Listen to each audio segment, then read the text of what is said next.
Cruise ships, those floating cities of fun, hold a lesser-known secret. Each is mandated to have a morgue on board. Surprised? Well, buckle up.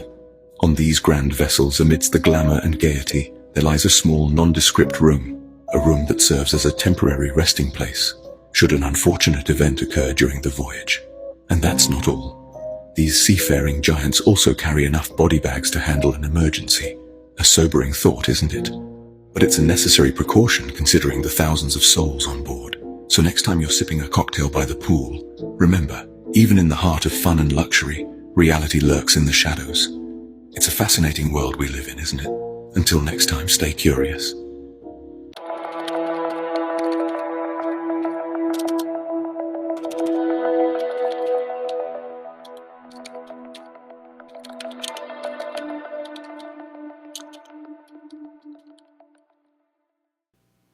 Alrighty, folks, Old School is back at it again with another topic. Now, before we get started, I want to let everybody know that today's discussion is going to be a very sensitive one. This isn't one of those fun cruise ship topics where we're talking about buffets, drink packages, or tropical destinations. Today, we're discussing something that most people never think about until it happens. What happens when someone passes away on a cruise ship? Yeah, this is a hard topic to talk about, but we're going to do it. Now, statistically speaking, millions of people cruise every year. The overwhelming majority of cruises end exactly as planned. But cruise ships are essentially floating cities carrying thousands of passengers, many of whom are retirees and senior citizens. When you combine large populations, extended travel, medical conditions, and age-related health concerns, there are occasions when someone suffers a fatal medical emergency while at sea. Most people have no idea what happens next. So today, we're going to walk through the entire process. Let's begin. First, if a passenger becomes seriously ill, they are usually transported to the ship's medical center. Modern cruise ships often have medical facilities that are far more advanced than many people realize. These facilities typically include physicians, nurses, medical equipment, medications, cardiac monitoring systems, and treatment rooms. If a passenger suffers a cardiac arrest, a stroke, severe trauma, or another life-threatening event, medical personnel immediately begin emergency treatment. Unfortunately, despite every effort, there are times when the passenger cannot be saved.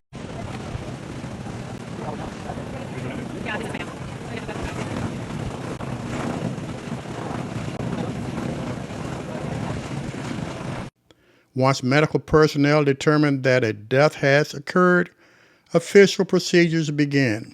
The medical staff documents the event and begins a detailed review of the circumstances. Ever wonder what happens when someone dies on a cruise ship? Once a death is reported, a quiet protocol begins. Medics check pulse, breath, and pupils. If there's no life, the captain is notified, and the paperwork starts while everyone else keeps vacationing like nothing happened. But if something looks wrong, an unexplained injury, a missing passenger, signs of violence, the ship becomes a floating crime scene. Security seals the area, reviews cameras, interviews witnesses, and may lock a suspect in the ship's brig until the next port. So what happens to the body? Most cruise ships have a small morgue hidden deep below deck, built to hold just a few remains. But when that's full or something goes wrong, bodies may end up in improvised cold storage. Cargo ships have no morgue at all. The body gets wrapped, sealed, and stored in the coldest spot on board until landfall. Once docked, local laws take over. Insurance helps. Without it, families face painful delays and high costs. The captain is notified. Your currently under the confinement protocols of this company and the vessel. So the Right. reason why we brought you here is we're trying to be nice, we're trying to be friendly, and we want you to be comfortable. So we've allowed you to come here and pick a set of clothing for you to bring down to the But why are confinement. y'all detaining me? Cruise line management is notified. Ship security becomes involved. And depending upon the circumstances, local authorities at the next port may also be notified. Yeah, I'll sleep. I'm Officer Florence of the Key West Police Department, okay? I'm gonna quick read you your Miranda rights, okay? You have the right to remain silent. Anything you say can... One question people often ask is, do cruise ships actually have morgues? Hi guys, I'm Rory, a cruise ship paramedic, and this is a very requested video, is a tour of the morgue. So in the incredibly rare event of you dying on a cruise ship, you'll be moved to the morgue outside the medical centre, which is just down this corridor. This was filmed during dry dock, so there's a lot of changes and differences and clutter around. It's not normally like this. Prior to the morgue, the body is cleaned, changed, all ID tags are placed on, and then you're moved to here, the morgue. As far as I'm aware, some medical centres have their morgues built in, but ours is just external to the centre here. And inside we have a capacity for 3 deceased. As you can see, the slab slides out and we can transfer the deceased onto there, where the freezer is then activated. And then from here, you're eventually disembarked via the gangway and taken to either a place of rest or wherever the government requires the deceased to go, depending on international laws and things like that. But yeah, follow for more. The answer is yes. Many larger cruise ships maintain refrigerated morgue facilities on board. These facilities are not large, and most passengers never know they exist. The purpose is to respectfully care for deceased individuals until the ship reaches an appropriate port where local authorities and funeral professionals can assume responsibility. This is not something cruise lines advertise, but it is a necessary part of operating a vessel carrying thousands of people across oceans around the world.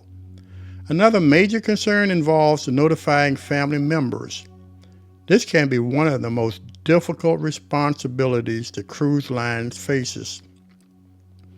If a family member are traveling with a deceased passenger, cruise staff often provide assistance, support, accommodations, and guidance through the next steps. If family members are not on board, efforts begin immediately to notify next of kin. Cruise lines typically have emergency contact information provided during the booking process. Once family members have been informed, discussions begin regarding transportation, documentation, and arrangements after arrival in port.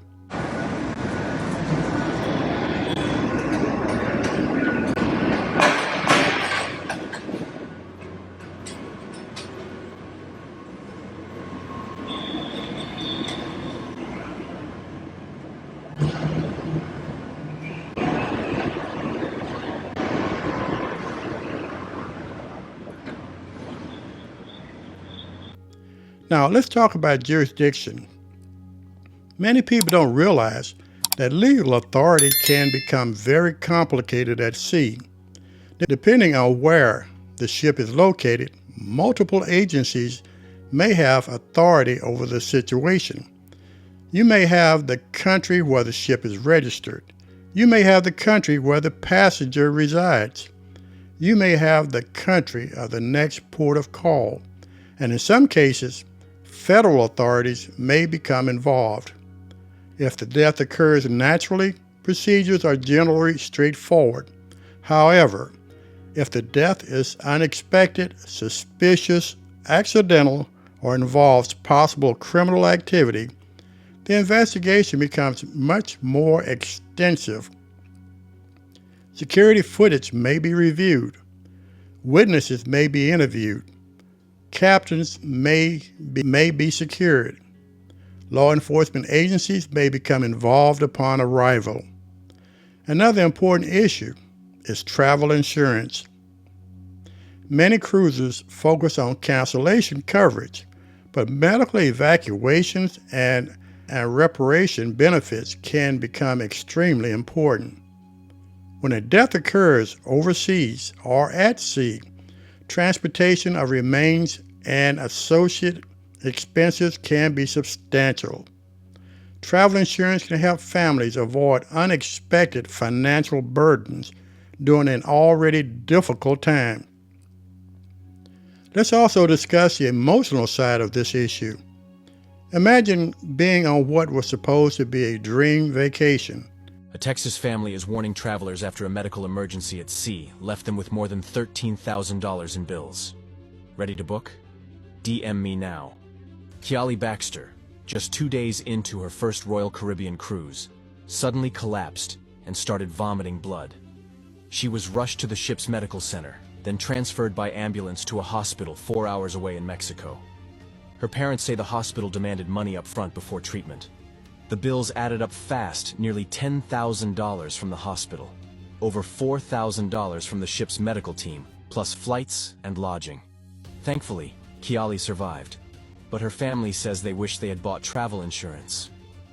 Experts note comprehensive coverage usually costs 6 to 8% of your trip, but can protect against massive medical costs like this. This family's story is a reminder cruising without insurance can be risky. Would you ever sail without coverage? Family members are celebrating anniversaries, birthdays, retirements, or reunions. Then suddenly everything changes. Cruise staff often work quietly behind the scenes to assist grieving families. Many passengers on board never know what has happened.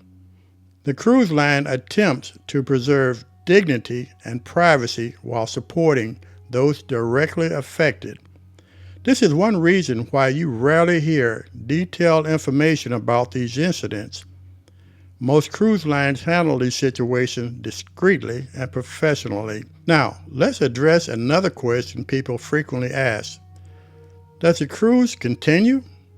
In most cases, yes, unless there is a major investigation, severe emergency, or operational necessity. The ship generally continues its itinerary.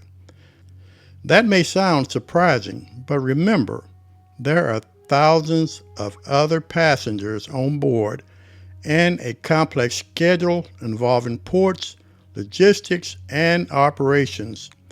The ship's crew is trained to manage these situations while maintaining normal operations. Before we wrap up, I want to leave you with something important. None of us like to think about these situations, but they are a reality of travel and life. If you're planning a cruise, make sure your emergency contact information is accurate. Consider travel insurance. Carry a list of medications, and if you have significant medical conditions, consult your physician before traveling. Being prepared doesn't mean expecting the worst. It simply means being responsible. At the end of the day, cruise ships are prepared for situations that most passengers never see. Their goal is to handle these difficult moments with professionalism, compassion, and respect. Hopefully today's discussion answered some questions and provided some insight into a topic that many people wonder about but rarely discuss. If you learned something today, leave your thoughts in the comments below. Until next time, old school is out. And again, y'all stay blessed.